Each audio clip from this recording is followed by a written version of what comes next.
Hello and welcome to this look at cities in the global economy.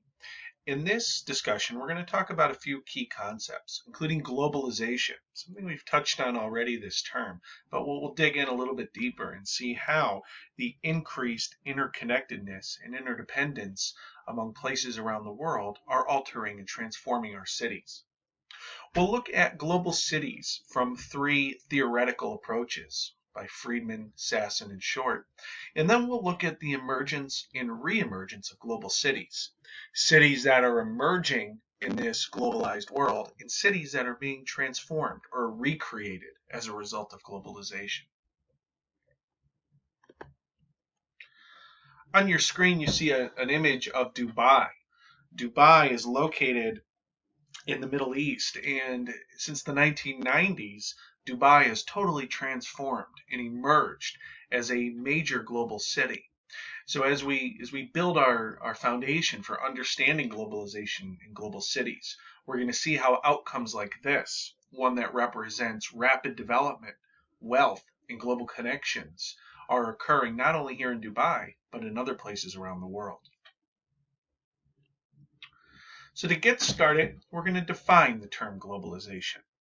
Again, globalization is the increased interconnection and interdependence of the world's people, places, and institutions. Since about 1970, the world has become increasingly globalized. So while global connections have existed for centuries, what we're looking at now in the post 1970 world is the increased interconnections through trade, sites of production, and culture. Telecommunications and shipping have made globalization possible today, have made these efficient connections more and more available to all parts of the world. So again, as a result, we're going to see how cities emerge and re-emerge as a result of globalization. So you can look at the first two bullets and think how your life, your local community, is more interconnected and interdependent than ever before. You could think about the products you buy as a consumer. You could think about the experiences that you pursue. And you could reflect on the globalized nature of our lives. So, tying back to some earlier themes of the semester, when we look at space and place, our spaces are becoming increasingly globalized, whether we're cognizant of this or not. When we try to better understand cities in the globalized world, we're going to look at three different theorists. Our first is John Friedman, and he understood globalization in cities in the global economy as part of a larger hierarchy. A hierarchy meaning that certain cities are at the top, and then as we work our way down, the cities in the middle and the cities towards the bottom have less control and command of what's happening around the world.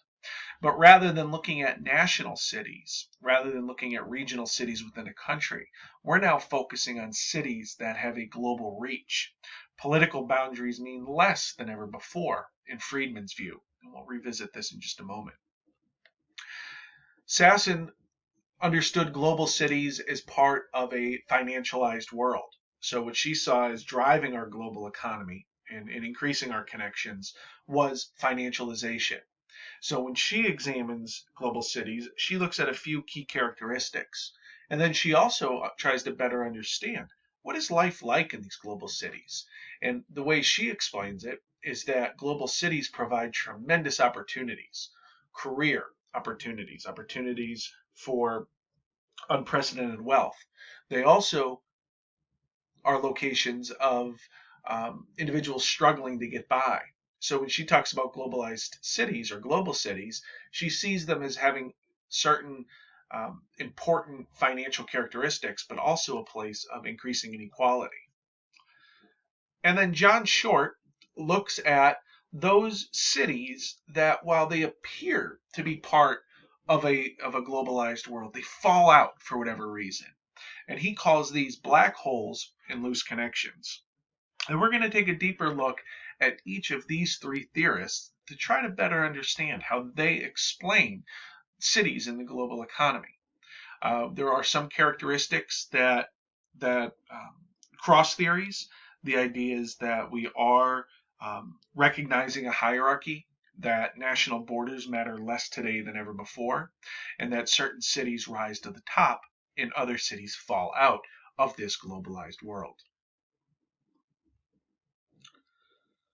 The image on your screen looks at Friedman's hierarchy. And again, Friedman said that we no longer have these local, regional, or national economies. By the 1980s, the mid 1980s, Friedman said that we have a world system hierarchy, that our cities in Asia are connected to our cities in North America. Our major cities like Tokyo and Los Angeles have stronger connections than Los Angeles and Phoenix, for example. So he recognized what he called the new International Division of Labor, NIDL. So what he examined was that this hierarchy developed as regional specialization occurred. So again, we're no longer looking at the Rust Belt in the United States as sites of manufacturing. We're looking at sites of manufacturing reorganizing and shifting to parts of the world where land is cheap and labor is cheap. So this new International Division of Labor looks at the transformation of our economies and also the transformation of our cities. Our cities in North America and Western Europe going through deindustrialization, which we previously covered, and shifting towards an information sector or a tertiary sector, an advanced economy, a post-industrial economy. So with his hierarchy, again, we note on this simple graphic on the right that cities are connected with other cities and national boundaries matter less than ever before. And you can see his key cities: Tokyo, Los Angeles, Chicago, New York, London, and Paris.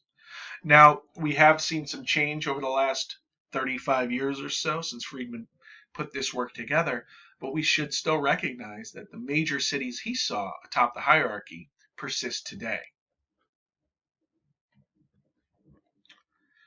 Here's another image supporting Friedman's views. When we look at headquarters and first level subsidiaries, we see that New York, again, Tokyo, London are our three biggest cities. And when we talk about global cities, we often look at New York, Tokyo, and London as supporting those ideas, whether it is Friedman or Sasson, which we're going to look at in just a moment. New York, Tokyo, and London support that idea of our top global cities. In this case, the top of our world hierarchy.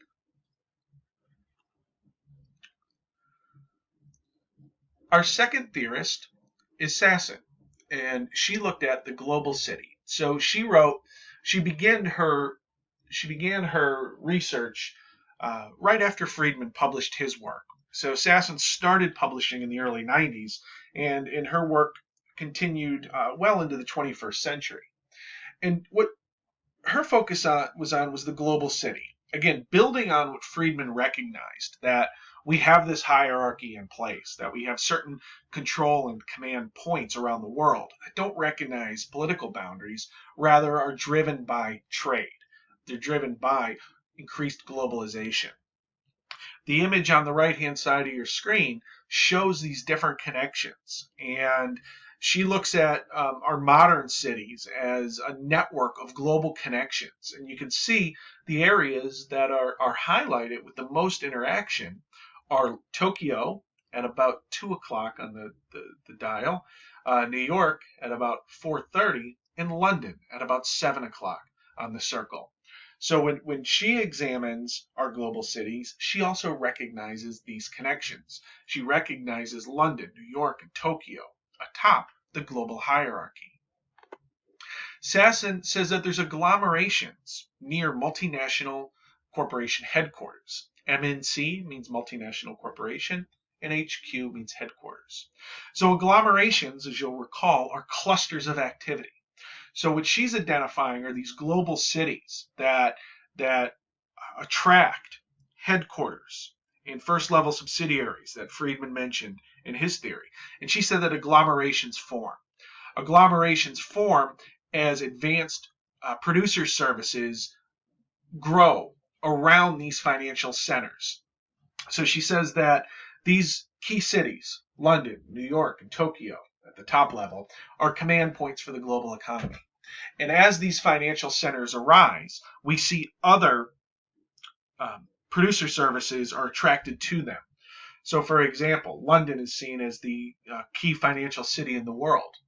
Well, in addition to investment in banking, you're also going to see a growth in accounting and auditing. You're going to see a growth in different commerce organizations. You're going to see a growth in advertising. You're going to see a growth in different supporting offices. So the multiplier effect of these financial centers is profound.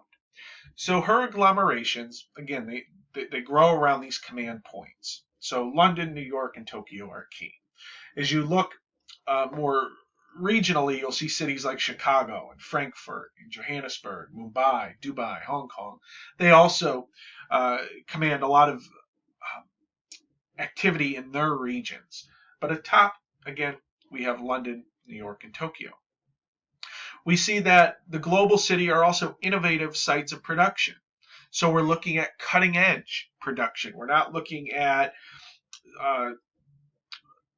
manufacturing related to clothing or durable goods. We're looking at new types of production, innovative types of production, cutting edge research and design.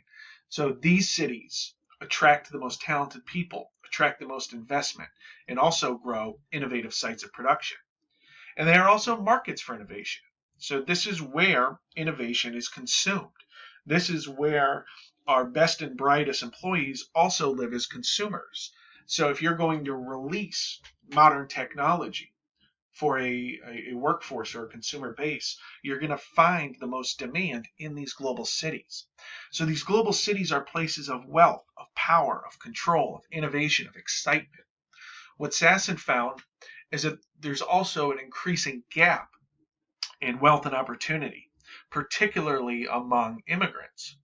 So while she says that these places are gaining control and providing opportunity, producing innovation, strong markets for consumer and workforce innovation products, she's also saying that while the wealth is there, we're also kind of evaporating the middle. And as migrants move to these globalized cities for opportunities, we're seeing that they're not always able to take hold of the momentum. Sakia Sasson, her idea of a global city would also support global slums, a topic we previously covered. The idea that increasing wealth in these cities is such a magnetic force pulling people from around the region and in many cases around the world, that there's not enough opportunity for everyone. So while these are places of increasing wealth, innovation, financial control and command, there are also places where an increasing amount of people are being left behind. The gap is widening. So Friedman and Sasson, their ideas are similar. Friedman, again, looking at the global hierarchy. Sasson looking at the characteristics found within these cities. In our next theorist, John Short, looks at the cities that fall out of the hierarchy. So cities that would fall out of John Friedman's world system, and then cities that have very different characteristics from those described by Sasson.